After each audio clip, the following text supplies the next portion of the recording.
It has long been believed that the illusion school of magic is by far the weakest of the schools. You, an acolyte, begin to suspect that it is in fact the strongest school, and the elder illusionists have been going to great lengths to hide this. Illusion is the art of making things seem like they are something else. Like making copper coins seem like gold, or to make your dull ugly donkey seem like a haughty and proud stallion.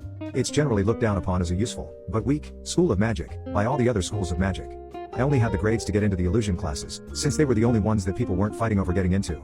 Most of my fellow students are lazy, absorbed with getting to use illusion to pick up dates by making themselves look more handsome than they are, or conjure interesting images while puffing arcane grass on their pipes.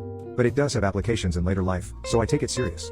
But I've started to notice something. In the oldest tomes of illusion, there are always references to the higher level of illusion, while never explicitly talking about it.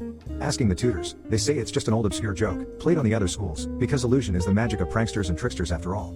But I read into it, journals of ancient mages describing just what the school of illusion could do, ancient tomes that haven't been read in so long that they consist of mostly dead mice and fossilized bugs, containing obscure references, the higher mysteries, fuller study, greater power, and other such words. The more I learned, the more it seemed that there was evidence that perhaps illusion was more than it seemed. I couldn't find the direct proof, but I had gathered up enough of an outline of the proof, the real illusion powers, that I could see it existed. Yet I didn't act like a dummy and come out to tell everyone this. If it was so secret, so hidden, then there had to be a reason why nobody was talking about this. The most likely thing is, that the eldest and most powerful illusionists had used their powers to trick all the other schools of magic into disregarding illusion beyond the basic stuff. So I had to find their spellbooks. Luckily for me, it was soon going to be a night of celebrations, where students and teachers would dance, sing, and party the night away. The illusion classes always parties the hardest.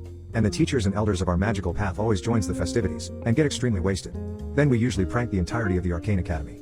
But I was going to use it for something much more cunning, much more productive. And while the teachers and my fellow students were getting hammered on dwarven ale and elven wine, I delved into the inner sanctum. Every wing of the academy containing a specific school of wizardry has one, where only the highest and most powerful of our kind can have. I'm nothing more than a skilled acolyte, but I couldn't let this go.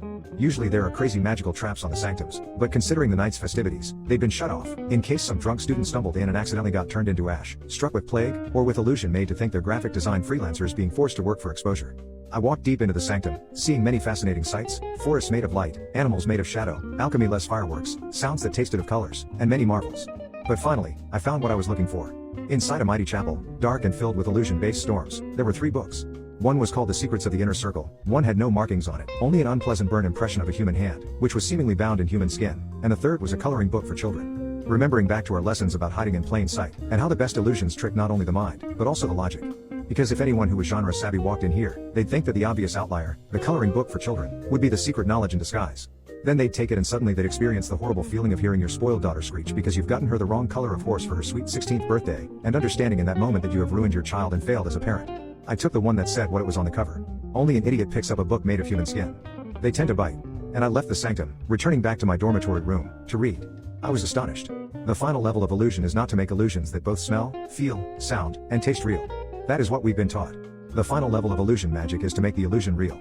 And I suddenly understand exactly why the elder illusionists have kept this knowledge hidden. Anybody can learn illusion, as long as they have an active imagination. Imagine what would happen if this knowledge was in the hand of someone who could imagine himself the crowned emperor of the world, the people of the world bowing before him. Then it would only be a matter of having enough magical energy to make that dream come true. Then you'd rule the world. I test the spells, and to my utter shock create an apple from raw nothing. Which should not be possible. Ingervelt's law of conservation of matter says that you cannot make something from nothing, that everything is solid energy, and that the energy bound within a single grain of sand would be enough to unmake cities if somebody found a way to release all that energy at once. And I, like a god out of myth, have just created something with magic that should not be possible. The illusion of an apple is easy, it's just light particles and waves acting in the way you want them to. But to solidify into matter? I read the book start to finish, and I rush down to the chapel to replace it. I am lucky. Nobody saw me. Nobody knows that I have the secret now. I imagine that if the elders knew, they could do things to me that not only shouldn't be possible, but probably completely isn't. Because the final level of illusion is breaking the laws of reality.